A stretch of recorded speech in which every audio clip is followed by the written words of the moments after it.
Of a team that has had quite a championship drought when it comes to conference championships. We look at Michigan, and I was fascinated in our pre-show meeting that you wanted to discuss Michigan here because, by all accounts, Jim Harbaugh has this program headed in the right direction. Recruiting is off the charts. They're number 3 nationally right now. They're winning big-time games. They're bringing in the kind of players and the exciting players. They're packing the stands once again.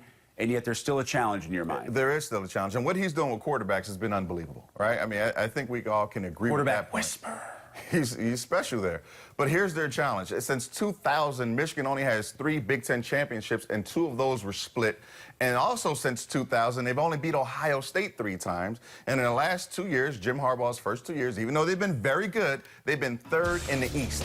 So the drought has been long enough. That fan base wants a championship. They want into the playoffs.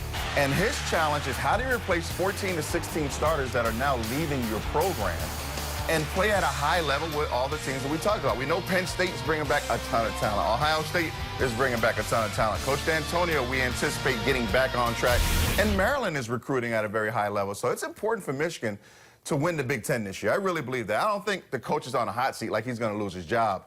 But just from the standpoint of getting back to where they're an elite program, you've got to win championships to be considered elite. Don't you think that is a monster challenge to heap on a program which basically loses 90 to 95% of its production on the defensive side of the ball? Let's talk about 2 other programs in the country, Alabama and Ohio State.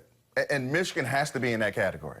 And every year when Alabama and Ohio State replace all the starters they do, we don't talk about whether or not they should be competing for a Big Ten championship. We're talking about national championship, and that's where Michigan has to be. You've got to figure out how to replace all those guys and still play dominant football. That is a